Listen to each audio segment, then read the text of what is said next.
자, 이번 시간에는 자바를 이용해서 넷캣 없이 문제풀이 서버와 통신하는 방법에 대해서 알려드리려고 합니다. 지난 시간에는 간단하게 넷캣을 이용해서 특정한 해킹 문제풀이 서버와 통신하는 방법에 대해서 알려드렸었죠. 근데 일반적으로 단순하게 넷캣만으로 해결할 수 없는 경우가 많아요. 프로그래밍 언어를 이용해서 문제풀이 서버와 직접적으로 소켓 통신을 해야 되는 경우가 존재할 수 있습니다. 이제 그 대표적인 예시를 들어드리도록 할게요.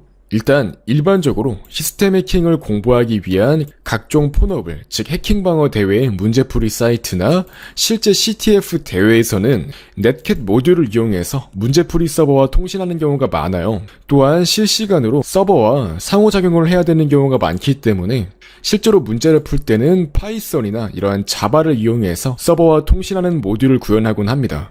특히 저같이 국내 개발자 출신의 해커분들은 사실 자바가 파이썬보다 더 익숙한 경우가 많기 때문에 저는 조금 특이하게 파이썬이 아니라 자바를 이용해서 이 넷캣 모듈 대신에 서버와 통신하는 방법에 대해서 알려드리려고 해요. 자, 보시면은 이렇게 넷캣으로 한번 폰업을.kr 나중에 우리가 풀어보게 될 문제에 한번 접속을 해보도록 할게요. 바로 다음 시간에 풀어볼 거니까 일단 지금은 넷캣 명령어를 이용해서 특정한 문제풀이 서버에 들어갔을 때의 한계점에 대해서만 이해하시면 됩니다. 자, 이렇게 지난 시간에 배웠던 것과 마찬가지로 nc 명령어를 이용해서 폰업을.kr 사이트에 9007 포트를 이용해서 접속을 해보도록 할게요. 이제 이렇게 접속하는 주소 같은 경우는 문제풀이 사이트에서 애초에 제공을 해주기 때문에 크게 걱정하실 필요 없고요. 이렇게 엔터를 눌러서 접속을 하게 되면 서버로부터 어떠한 메시지가 전달이 되는 걸 알 수가 있어요. 이제 이러한 문제 같은 경우는 대충 보시면은 서버와 어떠한 지속적인 상호작용이 필요한 상황이라고 할 수 있어요. 이런 식으로 어떠한 명령어를 이용해서 서버로 데이터를 전송할 수는 있는데 이제 통신을 굉장히 짧은 시간에 많이 해야 되는 경우에는 이렇게 단순한 넷캣 유틸리티를 이용해서는 문제를 풀 수가 없는 거예요. 그래서 이렇게 특정한 서버와 기본적으로 통신을 할 수 있지만 사람이 힘으로 해결이 안 되는 경우에는 이제 이러한 넷캣과 같은 모듈을 직접 프로그래밍 언어를 이용해서 구현을 해야 된다는 거죠. 그래서 이제 우리는 그러한 과정의 일환으로 자바라는 프로그래밍 언어를 이용해서 서버와 통신하는 모듈을 nc, 즉 넷캣 명령어 대신에 직접 구현을 하겠다는 겁니다. 자, 이제 이 폰업을.kr의 9007 포트 같은 경우는 코인1이라는 문제인데요. 이제 이 문제를 풀기 위해 접속한 모습은 위와 같았었죠. 이제 어차피 nc 모듈도 사실 서버와 소켓 통신을 이용해서 메시지를 주고받는 프로그램에 불과하기 때문에 이제 어떤 프로그래밍 언어를 이용하든 간에 이것과 동일한 기능을 사실상 구현할 수가 있다는 거예요. 우리는 자바를 선택해 보겠습니다. 이제 이를 위해서 자바 개발 환경 중 하나인 이클립스 한번 실행해 보도록 할게요. 이 이클립스를 설치하고 자바의 기본적인 프로그래밍 기법에 대해서는 이전에 제가 유튜브 강의로 찍어 올린 적이 있어요. 그래서 혹시 이 자바로 개발을 하는 방법을 모르시는 분들이라면 제가 유튜브나 네이버 TV에 올려놓은 자바 기초 프로그래밍 강좌를 조금 보고 오시는 걸 추천드립니다. 전부 다 보고 오실 필요는 없고요. 이제 앞부분에 개발 환경을 구축하는 방법이나 자바의 기본적인 프로그래밍 방법에 대해서까지만 공부하고 오셔도 큰 문제가 없을 거라고 생각이 들어요. 자, 이렇게 한번 이클립스를 실행을 해보도록 할게요.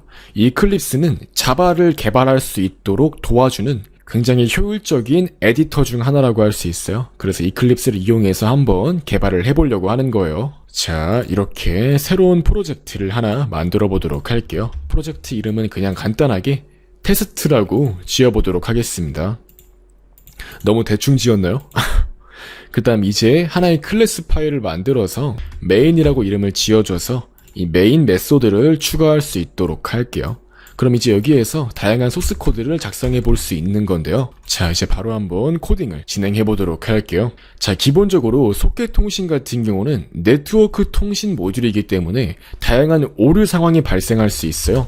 그래서 프로그래밍 언어에서는 이렇게 예외 처리라고 해서 이 트라이 구문 안에서 존재하는 어떠한 예외가 발생한 경우 이렇게 예외를 처리할 수 있도록 해주는 고유한 문법이 있습니다. 저 같은 경우는 어떠한 예외가 발생했을 때 그 예외에 대한 자세한 설명을 출력하도록 만들게요. 그 다음 이제 소켓 통신을 위한 기본적인 문법이 나오는데요. 이 소켓 통신은 네트워크 상에서 다른 컴퓨터와 TCP 혹은 UDP 모듈을 이용해서 효과적으로 통신할 수 있도록 도와주는 일종의 국제 표준이라고 할 수 있는 모듈이라고 보시면 됩니다. 그래서 하나의 소켓을 만들어주는데 접속하고자 하는 사이트가 폰어블.kr이었죠. 그 다음 포트 번호는 9007이에요. 즉 특정한 서버에서 어떠한 프로그램과 통신을 하겠냐라는 것을 정해주는 거죠. 이제 그게 문제풀이 서버에서 9007이라고 정해준 거고요. 그 다음 이제 여기에서 이 전구 버튼을 눌러서 필요한 라이브러리들을 가져올 수 있고요. 이제 인풋 스트림이라고 해서 특정한 서버로부터 건너온 스트림 문자열 데이터를 받아서 처리할 수 있도록 만들어 줄게요. 버퍼드 리더를 이용해서 단순하게 스트림 정보를 그냥 가져오는 게 아니라 버퍼에 담아서 보다 효과적으로 데이터를 송수신할 수 있도록 만들어 주는 거예요. 방금 우리가 만든 인풋 스트림 객체를 안에 할당해 준 거고요. 이제 우리는 서버와 통신할 준비가 되었다고 할 수 있어요. 그래서 스트링 라인을 맨 처음 이렇게 넣을 값으로 넣어준 뒤에 이제 라인이라는 이름의 변수를 이용해서 이 폰어블.kr 서버로부터 계속해서 정보를 받아올 겁니다. br 그 다음 read 라인이라고 해서 즉 서버로부터 더 이상 읽어올 라인이 없는 경우, 더 이상 읽어올 문자열이 없는 경우 이 while문을 탈출하도록 만듭니다. 즉 다시 말해서 서버로부터 더 이상 전달받을 문자열이 없을 때까지 계속해서 입력을 받아서 출력하겠다는 소리예요. 바로 이렇게 println 함수를 이용해서 서버로부터 건너온 정보를 출력하도록 만들 수 있어요. 그 다음에 이런 식으로 통신이 끝난 이후에는 이 버퍼드 리더 객체와 소켓 객체를 닫아줄 수 있도록 합니다. 이제 사용이 다 끝났으니까 사용한 객체를 할당 해제해주는 거라고 보시면 돼요. 한번 실행을 해보도록 할게요. 그럼 이런 식으로 콘솔 창에 자 우리가 폰어블.kr 서버와 통신을 해서 받아온 문자열들이 다 그대로 출력이 되는 걸 알 수가 있죠. 이제 이건 우리가 기존의 netcat 유틸리티를 이용해서 출력을 했던 것과 동일해요. 다시 말해서 사실 우리가 이렇게 자바 같은 프로그래밍 언어를 이용해서 netcat과 같은 유틸리티를 직접 개발할 수도 있다는 거죠. 사실 그래서 netcat 같은 경우는 나중에 시간이 지나면 지날수록 더 사용 빈도가 적어질 거예요. 이렇게 직접 자신만의 모듈을 이용해서 서버와 통신할 수도 있는 거니까요. 아무튼 이렇게 netcat을 사용하지 않고 기본적으로 서버에 접속해서 서버로부터 어떠한 문자의 정보를 입력을 받아서 출력하는 것까지 만들어 보았습니다. 이제 이렇게 부가적인 설명을 덧붙였으니까 필요하신 분들은 이제 이를 읽어보시면 될 것 같고요. 이제 반대로 서버로 어떠한 데이터를 전달하고자 할 때는 어떻게 할 수 있을까요? 이제 직관적으로 생각을 했을 때 서버로부터 어떠한 데이터를 입력받을 때는 이 input, 그 다음에 리더 이러한 객체들이 사용이 되었잖아요. 그럼 서버로 어떠한 데이터를 전달할 때는 이거랑 반대로 output, 그 다음에 writer를 쓰면 되지 않을까요? 라고 생각을 할 수 있겠죠? 사실 그게 정답입니다. 그래서 한번 바로 보여드릴게요. 그래서 궁극적으로 어떻게 사용할 수 있는지 알려드릴게요.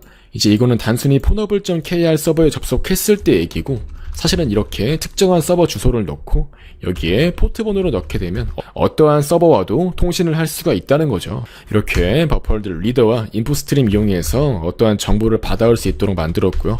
이제 반대로 아웃풋 스트림 이용해서 서버로 어떠한 데이터를 전송할 수 있도록도 만들 수 있습니다. 사용 형태는 사실 위에서 방금 사용했던 거랑 거의 일치해요. 그냥 리더가 라이터로 바뀌었을 뿐입니다. 혹시 이렇게 임포트를 했는데 문제가 발생하는 경우에는 이렇게 임포트된 패키지명을 잘 보시는 게 좋아요. 이제 우리는 다른 패키지가 아니라 java.io 그리고 java.net 패키지만 이용을 하시면 돼요. 그래서 가끔 이렇게 임포트를 하실 때 이렇게 java.io를 선택 안 하시고 다른 걸 선택하시면 오류가 발생할 수가 있어요. 그래서 이렇게 성공적으로 필요한 라이브러리를 선택할 수 있도록 하고요. 그 다음 한번 어떠한 상황을 가정해 보도록 할게요.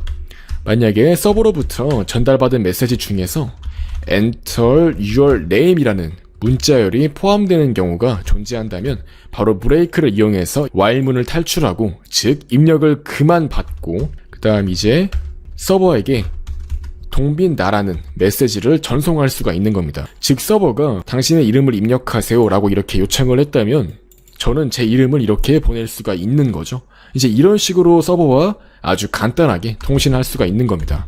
그 다음 이렇게 일반적으로 서버에게 어떠한 데이터를 보낸 이후에는 반드시 이 플러시를 해주셔야 돼요. 그래서 성공적으로 서버에게 내가 어디까지 문자를 보냈다 이런 것을 알릴 수 있는 거죠.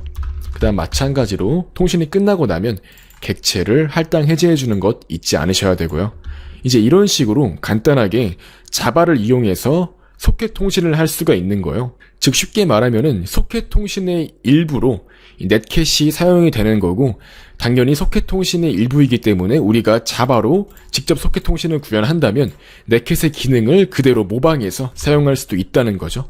그래서 이제 이런 식으로 직접 프로그래밍 언어를 이용해서 서버와 통신하는 모듈을 개발할 수가 있고요. 이제 이를 이용해서 문제를 보다 쉽고 자동화해서 풀 수도 있는 겁니다. 네, 이렇게 이번 시간에는 간단하게 자바를 이용해서 넷캣 없이 문제풀이 서버와 통신하는 방법에 대해서 알아보는 시간을 가져보았어요.